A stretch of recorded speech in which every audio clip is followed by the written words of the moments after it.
दोस्तों आज मैं आपको बताऊंगा कि किसी भी कंपाउंड में किसी भी यौगिक में संकरण किस तरीके से निकाल सकते हैं, हाइब्रिडाइजेशन निकाल सकते हैं। आपको बिल्कुल सिंपल सा फॉर्मूला बताऊंगा। फॉर्मूला क्या, सीधा ही निकालना बताऊंगा, क्योंकि हाइब्रिडाइजेशन ऐसा टॉपिक है जो सारी जगह आता है। जहां केमिस्ट्री आती है कंपटीशन एग्जाम में या किसी भी एग्जाम में, तो वहाँ हाइब्रिडाइजेशन पूछा जाता है। तो हाइब्रिडाइजेशन कैसे निकालते हैं, हाइब्रिडाइजेशन क्या होता है वो तो आपको पता ही है। जैसे sp, sp2, sp3, sp3d2 और DsP3, इस तरीके से आपके पास कई तरीके के हाइब्रिडाइजेशन होते हैं। लेकिन आप कंफ्यूजन में आ जाते हैं अक्सर कि किस कंपाउंड का कौन सा हाइब्रिडाइजेशन होगा, तो वो आज मैं आपको बताने वाला हूं। तो जरा ध्यान से सुनिएगा। देखो, जब भी आपके पास कार्बन की बात आती है तो कार्बन का हाइब्रिडाइजेशन निकालना बिल्कुल आसान है। अगर कार्बन ने सारे के सारे सिंगल बॉन्ड बनाए हुए हैं, कार्बन ने क्या बनाए हुए हैं, सारे के सारे सिंगल बॉन्ड बनाए हुए हैं, तो वहां पर sp3 हाइब्रिडाइजेशन होगा। क्या होगा, sp3 हाइब्रिडाइजेशन होगा।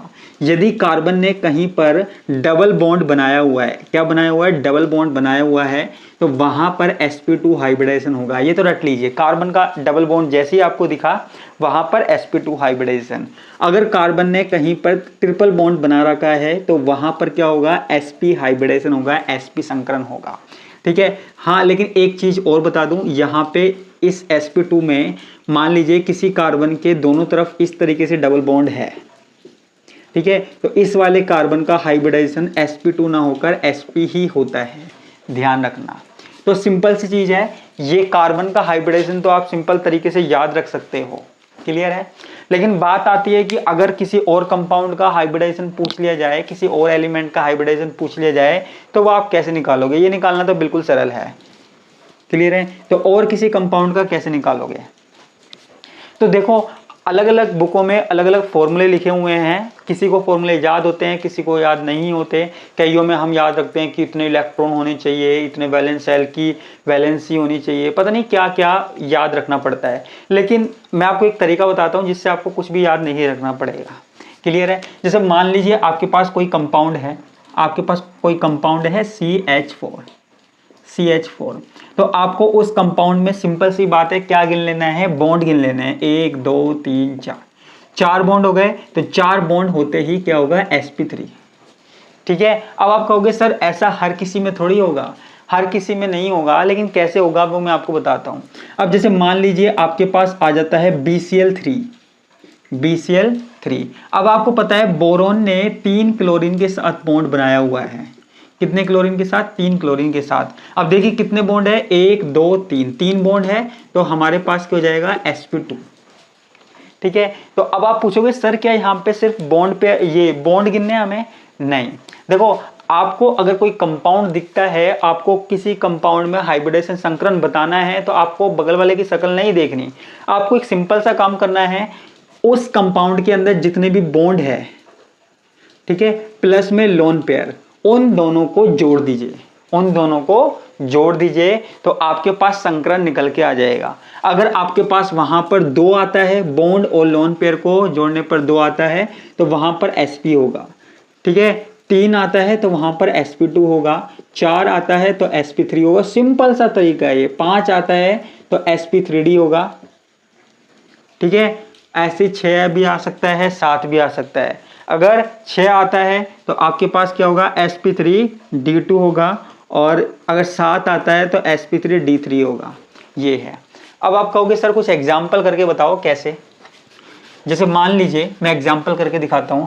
मान लीजिए आपके पास है CO2, आपको सिंपल सा स्ट्रक्चर पता होनी चाहिए, ठीक है। अब कार्बन है, कार्बन ने यहां पर 2 ऑक्सीजन के साथ बॉन्ड बना रखा है।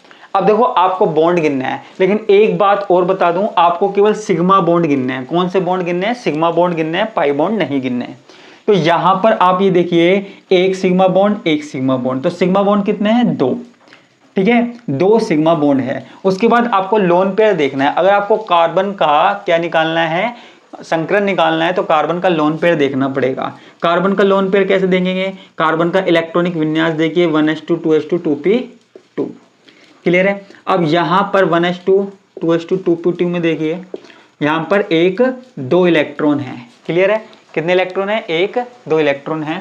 अब यहां पर आपको पता है 1 इलेक्ट्रॉन, क्योंकि कार्बन ने कितने बॉन्ड बनाए हुए हैं, 4, तो 1 2 3 4, ये बॉन्ड इसमें चला जाता है। तो यहाँ पर कार्बन और ऑक्सीजन आपस में क्या बना लेते हैं, ये इस तरीके से कार्बन 4 बॉन्ड बना लेता है। तो यहाँ पे कोई लोन पेयर है क्या, लोन पेयर दिख रहा है आपको इसमें, नहीं, तो एक भी लोन पेयर नहीं दिख रहा।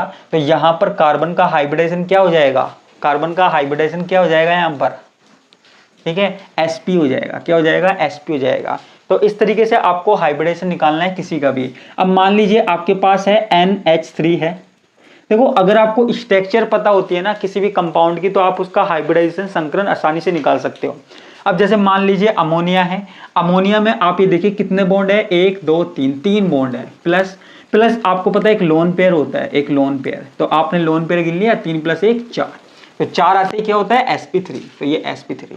तो आपको कोई फॉर्मूला नहीं लगाने की जरूरत कि 1/2 वैलेंस इलेक्ट्रॉन ये है, कुछ भी कितना भी कठिन आपके पास आ जाए कंपाउंड आप निकाल सकते हो। अब जैसे मान लीजिए आपके पास आ गया OH2, यानी कि ये आ गया।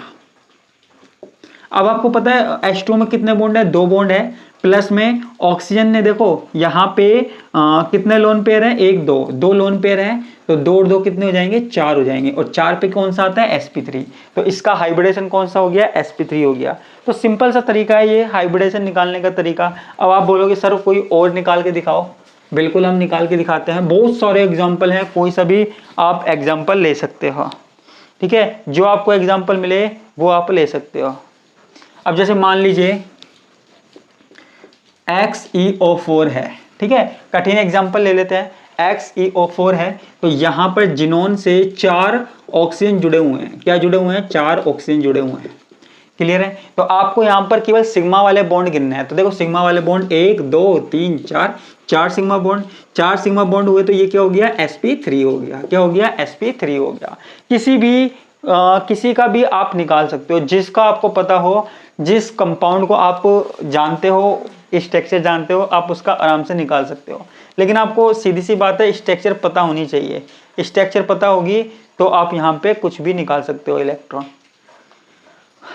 ठीक है, कोई सा भी एग्जांपल आप यहाँ पे ले सकते हो। अब जैसे मान लीजिए आपके पास है BeCl2, ये BeCl2 को हम ऐसे लिखते हैं, तो यहाँ पर 1 2, तो यहाँ पर केवल 2 बॉन्ड है और वो भी सिग्मा है, तो यहाँ पर क्या होगा, sp होगा, ठीक है। तो जो भी आपको एग्जाम्पल दिखे वो आप ऐसे एग्जाम्पल कर दीजिए, कितना भी कठिन से कठिन एग्जाम्पल है आप उसमें देख सकते हो, ठीक है।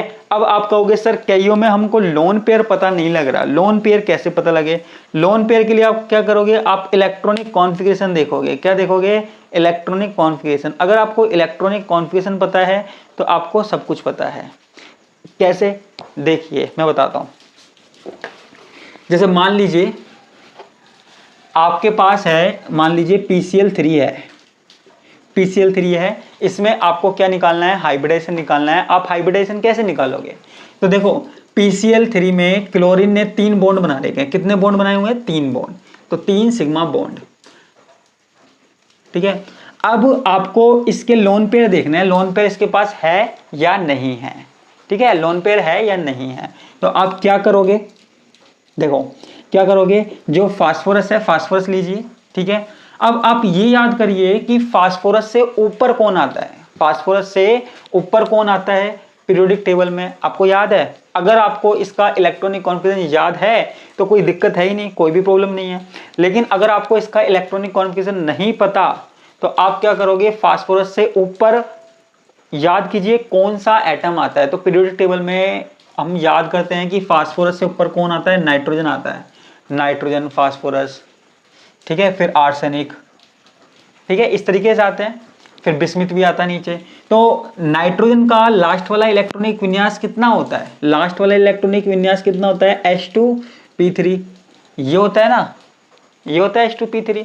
तो यहां पर क्या है, H2 और P3, 1 2 3, ठीक है। अब यहां पे ये जो 3 इलेक्ट्रॉन दिख रहे हैं, इन तीनों ने तो क्या किया, क्लोरीन के साथ बॉन्ड बना लिए, प्लस प्लस ये क्या बचा, एक लोन पेयर बचा, क्या बचा, एक लोन पेयर बचा। तो ये 3 और 1 कितने हो गए, 4 हो गए, और PCl3 में हमारे पास हाइब्रिडाइजेशन कौन सा हो गया, sp3 हो गया, ठीक है। तो आप इस तरीके से किसी का भी हाइब्रिडाइजेशन निकाल सकते हैं, कोई सा भी कंपाउंड हो, इसमें कोई अपवाद नहीं मिलेगा। आपको सिर्फ एक काम करना है कि आपको सिर्फ लोन पेयर निकालने हैं और सिग्मा बॉन्ड देखने हैं, बस पाई बॉन्ड नहीं देखना है। ठीक है, आप चाहे प्लस माइनस भी मत देखो, कोई फर्क नहीं पड़ता इतना, लेकिन आपको सिर्फ इतनी सी चीज देखनी है, हाइब्रिडाइजेशन देखना पड़ता है। तो ये हमारा हाइब्रिडाइजेशन निकालने का तरीका हुआ। तो इसी तरीके से हम केमिस्ट्री के और भी छोटे छोटे टॉपिक बीच बीच में करते रहेंगे। अगर आप चाहते हो कि और भी छोटे छोटे टॉपिक जो ट्रिक से सीधा हम बता सकते हैं, तो प्लीज़ कमेंट में बताइएगा। हम छोटे छोटे टॉपिकों को ऐसे ही निपटाने की कोशिश करेंगे। और ये जो टॉपिक है वो सारी क्लासों के लिए है, चाहे वो 11-12 का हो, बीएससी का हो, एमएससी का हो, या फिर किसी भी कंपटीशन एग्जाम की तैयारी कर रहा हो, तो उसके लिए ये सारे टॉपिक हैं। तो इसी के साथ मैं विदा लेता हूँ। धन्यवाद।